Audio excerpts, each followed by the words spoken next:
If you enjoy listening to inspirational stories from people just like us, facing the fear and doing it anyway, then you're in the right place. My name is Claire Hill, and this is the No Rest for the Vivid podcast.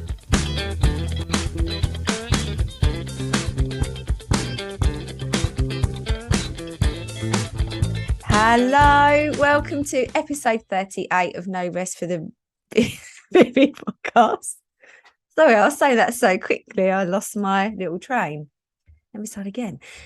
Welcome to episode 38 of the No Rest for the Vivid podcast with your host, Claire Hill. And today I am talking to you about a money-making attitude, which some of you may have, some of you may not. It may not feel like it's in your nature to have a money-making attitude. But I firmly believe that if you are running a business, you need to have part of you that's about money making. I know a lot of you that listen are actually makers, and you started the same way as me, just loving the fact that you could make something with your hands and people wanted to give you some of their money for it. Oh my goodness, that first sale. Can you still remember the first sale with somebody saying, "Oh, can you make me one of those?" It's the most wonderful feeling. But to scale a business and to be able to leave your job and work on it full time, you need to know how to make money. Or sometimes I don't even think it's about how to definitely know. It's just how to believe that you can make money out of something you do, and understand that it's okay to really love what you're doing. You know what I mean? I think sometimes when we're running our own business, I don't know about you, but I had to work through a little bit of guilt about the fact that I love doing what I do so much. And I'd been in careers where things had been difficult, and, you know, a hard day's work is a hard day's work, you know? Now, a hard day's work is also bloody jovial. So just wanted you today to be about owning the fact that you can make money and how to develop a money making attitude. And I do have a little formula for you, OVS, and it's going to start with gratitude. And oh, by the way, actually, before we get going, why don't we make this into a little activity if you can? Now, obviously, I know some of you might be driving, walking, but if you're not, grab a pen and paper. I like my podcast to be as interactive as possible. So let's make this one into like a little mini workshop. So first up, I want you to think about how you would describe a money-making attitude. It might help you to think of somebody that you believe has a money-making attitude. How do they show up? How do they approach life? How do they make money? So how would you describe a money-making attitude? And before we begin, that is really individual to you. So I don't know why I'm saying before we begin because we've already started, but I want you to know in yourself what a money-making attitude is. And it also might be linked to the ideal version of yourself that you're working towards. Maybe the ideal version of you as the business person that is really raking it in, really feeling that they feel comfortable and free and generous. You can give more to other people and causes that you believe in. But what does that money-making attitude look like to you? How would you describe it? And if you can, talk about how it feels to have a money-making attitude. Next, we're going to talk about gratitude. So having gratitude just sets you to have, I know everyone talks about the energy and vibrations. It just sets you in sort of like the feelings of joy and appreciation, and that energy when you're thinking about money is a really good place to be. Now, some days are easier than others to how you feel grateful. All right. If you've had some really, really terrible news and you're in a lot of pain and something dreadful has happened to you or your family or your friends, then feeling gratitude can be a very, very tough thing to think about.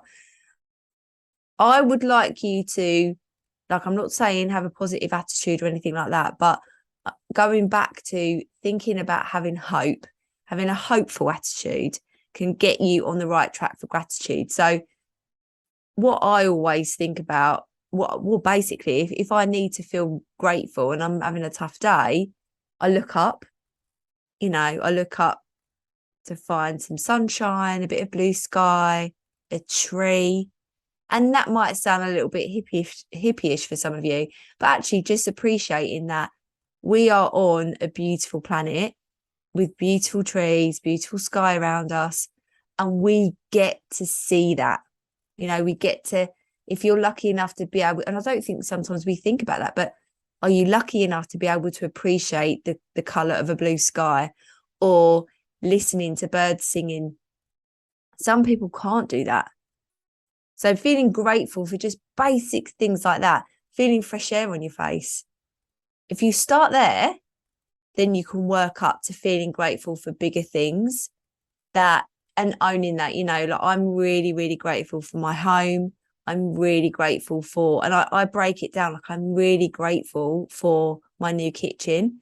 That took freaking hours of work because me and my husband wanted to do it on a budget.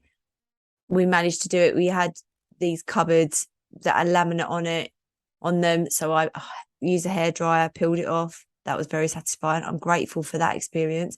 And then we had to put 4 coats of paint on the doors. And there was, I think, 27 doors. 4 of them only needed 2 coats. Anyway, I'm digressing. There was a lot going on. But I'm grateful for the experience. I'm grateful that I worked hard on it, and I'm grateful for the outcome of it. So you can break it down. You can go from really simple things to much more more complex things, down to relationships and how you're feeling. So what are you feeling grateful for today? Then this is the bit where we start looking at the fact that you can make money. Start off by writing a list of all the jobs you've ever had, including a paper round or sweeping hair. My first job, I used to actually have a job list with my mum, and I'd get paid like 2p for hoovering the stairs or something. I would hoover those stairs a lot. So I multiplied those 2 pences, but I don't think it was as little as 2p, but it wasn't much. But I really enjoyed it, and it really developed my work ethic. Obviously, as you know, if you've been listening to this podcast, I was a young carer, but I was quite quick on the whole, I do have to do the housework, but maybe I could get paid for it. So I was paid in cream eggs for a while, Cadbury's cream eggs, and then quickly realised that they were like, at the time, they're only like 25p each. And I could make more money by actually getting money instead of eating chocolate. But then I had a paper round, and I got the sack from the paper round because I was too small to carry the papers.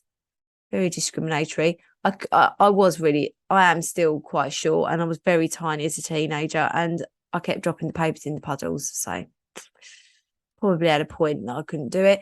And sweeping hair. I remember when I was 15, one of my best friend at the time came into school and said she had a job at a fish and chip shop. And I thought, what, are we able to be paid by strangers now? Are we old enough? That night I went home with the Yellow Pages. Who remembers the Yellow Pages? That at the phone, and I rung every single hairdressers in the local area that I knew I could walk to within half an hour. Or get a bus to that I knew, I can't remember now, but sort of thinking about the bus fare. And I sat there and I rang loads. I must have rang about 20, maybe more. And if you're in Kent, I used to live near Rochester High Street. Rochester High Street is renowned for the fact that literally every other shop is a hairdresser's. So that's why there were so many. And I rang them all. And one person said, we do have some space actually, come down this day, and I remember shaking and being so nervous, but got the job. But thinking about all of the jobs you've ever had, pulling pints, I used to work at Twickenham Stadium, Harlequins Rugby Stadium. I used to do a lot of personal care for adults with learning disabilities, a support worker. I've managed support homes. Like, literally write down every single job you've ever thought of, because there are skills there that are transferable into business. Definitely. We're going to use that as evidence to show that you've got a money making attitude because you've worked hard in other areas? What can you bring from those jobs to make you more money? Now, thinking about an example of like the first job you had as a teenager, they were mundane jobs, probably, very simple tasks, didn't use your brain. But when you were doing those jobs, what did you learn? I learned a lot about customer service when I was sweeping hair in the hairdressers. I had to make all the tea. Used to do the McDonald's breakfast run for the hairdressers. I used to run up and down. I also learned how to use my initiative and think about things that I needed to be consistent with. So I had a list of jobs, daily tasks that I had to do. And so if there was a lull and there was not many customers in, I always had something to do because I learned very quickly. It made the time go quicker. So thinking about those transferable skills, and I mean, leading up to me being an assistant head teacher, which was the last employed job I had, managing staff, students, workload, timetables, everything that I used to do. But managing multiple things at once and wearing lots of different hats, that is also definitely a transferable skill into running your own business. Step 2, or step 3, actually, if you include the gratitude, but also thinking about the skills that you developed to like 51%, but maybe you didn't develop all the way, and that we forget that we did that. Like I really think that thinking about customer service, I probably only trained 51%. Actually, no, I probably didn't, because I was a teenager. I was a teacher. I was talking to parents all the time. But thinking about skills that you were only 51% confident in, they count with this. I mean, I must say that I'm not that great with, well, before I began doing my business, I was not confident at building a website or doing IT or anything like that. I had a little bit of experience, but very, not that much. And I've developed it. And now that becomes a skill that I've learned in my business. But I think sometimes we forget that 51% is the majority already there. I hope that sentence made sense. But if you're 51% confident in something, that counts as a skill because you're more than halfway there. So thinking about skills that maybe once you went for a job and they said, oh, you're just not qualified as much as we want in this area, but actually you were probably 51% confident in that skill, and somebody else was 75%, so they got the job. What was that skill? What are those elements of your skill set that you discount because you're not 100% of the way there? Now, this is the best thing, and I do this once a month. Ways to make money. This is once a month. I sit down and I work on a list of 20 ways that I can make money. I don't do every idea ever. Trying to come up with doing 20 ideas in your business is not a good thing. You're just not using the resources. But what I do what I do develop is a way for me to appreciate how many ideas I have the potential to grow, which builds my confidence in making money.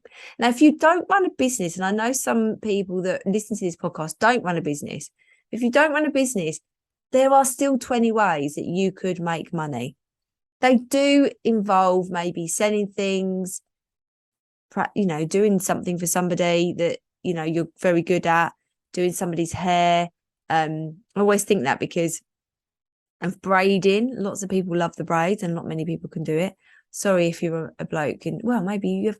My husband had long hair. Not that he would have let me do a French plait in it, but when we're thinking about 20 ways you can make money, I don't want to discount listeners that don't have a business, but there are ways that you can make money. Now, the reason I'm also talking about this today is because obviously we are in quite a difficult period, heading into a challenging period, where energy prices are going up, Fuel seems to have come down a little bit, but energy prices are set to soar. And apart from trying to save energy, which I started working on a few months ago, I was like, I think it was about April, I made a real conscious effort to reduce the energy we were using. But still, our bills are going to go up. Doesn't matter if you reduce your energy, they're still going to go up. So instead of budgeting and restricting what you're spending, thinking about the ways you can make money, because there's still money out there. There is still money to be made. So if you're a business, and I know this is a scary time, but please have faith that you can make money to make your businesses grow. Obviously, I'm not stupid. I'm a little bit worried, but when I feel worried, I transform that energy into warrior energy, and I try to think, well, if I'm worrying about that, what do I need to do to turn it around? How can I transform it? How can I add value without increasing or decreasing my profit margin? How can I add value that enhances the customer or client experience? So working on those sort of things helps you to make more money in general. And I will do a podcast episode on adding value, and maybe that'll be my mini Monday for Monday, actually. How to add value without decreasing your profit margins. So when you're thinking about these 20 ways that you can make money, you're going to find around the 5 to 8 mark, once you've written 5 or 8 things down, you're going to find it tough. I normally do my 20 ways to make money over a couple of days, because I feel like my brain needs to get into a certain gear. By the way, doing the activities I've just said really helps you to get into that gear, to have a money making attitude, and to think of the 20 ways you can make money. But it really expands the way you see your business, because there may be certain things in your business that actually make quite a lot of money for you that you don't maximize. For example, I am putting together workshops for schools and corporate workshops, sort of like team building activities. Now, the reason that I'm doing that is because I was approached by a school and a corporate to say, do you think you could do this?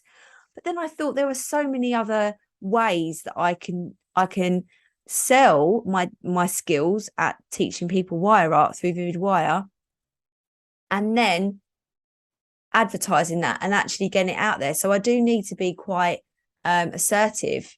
And I'm going to do this very similar thing with the Yellow Pages. I'm going to write emails to schools, and I might even call them actually, and corporate, like businesses, local businesses, and say, look, I can come to you and deliver a really fantastic team building exercise, a lesson. The fact that I'm a trained teacher helps for the schools, but I can do that, and it's a way to make money. But then one of the ideas I came from that, where I'm not maximizing that income that could be coming into Vivid Wire, was the fact that I can do sorry, I've just literally lost my train of thought.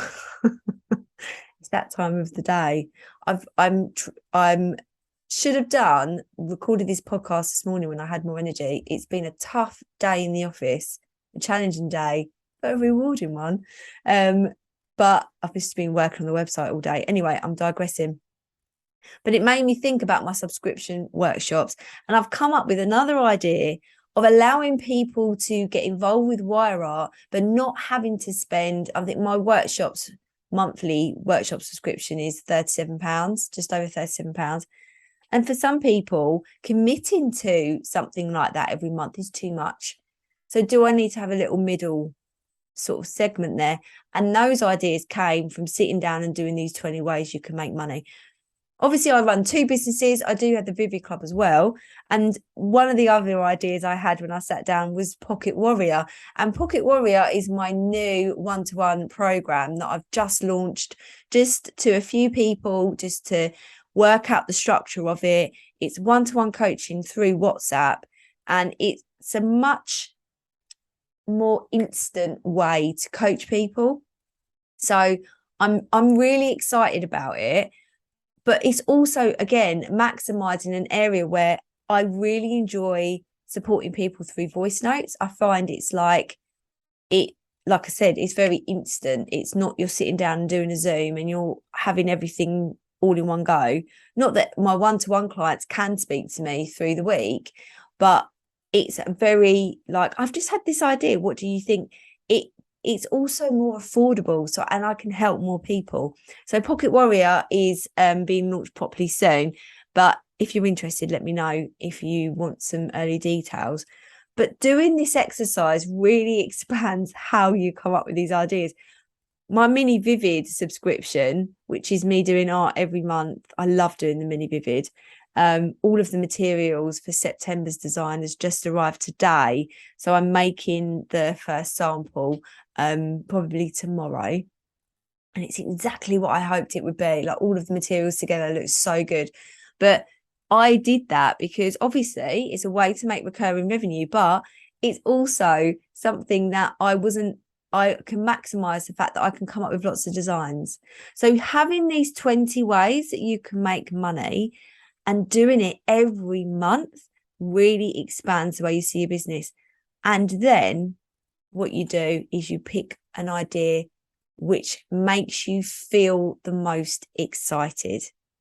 And also the one that you think is going to work the most. Because if you're writing 20 ideas down a month, one of those ideas is going to be gold. You basically write down 20, so you pick the best one out of it. And that is what you should be working on before Christmas. But taking massive action also helps. So a money challenge is something we do inside the Vivid Club every now and again. And saying, right, okay, I am ready to receive whatever amount you want. A couple of times people have said, I want to receive £500. And I'm like, that's not enough. You need to double it or quadruple it. And usually they do actually. You have to be really committed to this massive action, but they do welcome in that amount of money in 10 days because they just push it. The excitement and the drive behind the money challenge is so empowering that it really gives you a massive injection of energy into your business. And obviously, if you pull it off, you end up with loads, you get that extra income. So I would love to hear about what your money-making attitude would look like to you. Do you have a money-making attitude? Do you practice it? And this is such a key element to what I teach inside the Vivid Club. You can wake up and have a money-making attitude. Fantastic. But how do you practice it? How do you develop it? How do you remember every single day to think about having a money-making attitude? Because you don't have to be trying to make money every single day. All right. So, we do need to be working on our business, CEO time. I get that. But we are here to make money. We're not here to mess about. Warrior energy is a huge part of that. We need to feel good about ourselves. We need the energy behind us to empower ourselves and our businesses enough to make that money. We need the vision, planning, strategy there too, because otherwise, if you've not got a plan or a strategy, just basically a bag floating in the wind with a really fantastic purpose and nowhere to land. But having the money-making attitude helps you to really push those ideas and protects them and believe that you can make money. That if you need a cash injection into your business, you can do it because you have a money-making attitude. The end. Oh God, I love talking about money. So if you liked this episode, please subscribe, share it with a friend. You know the drill if you're listening to these every week. And I will be back on Monday for a mini Monday episode telling you all about how to add value to your business in little easy ways and that can really support your customers and clients without decreasing your profit margins. All right. I hope you have a wonderful day, week, wherever you are. Thank you so much for listening to the No Rest for the Vivid podcast. Written, produced and hosted by Claire Hill, and music has been composed by my brother Phil Vidler.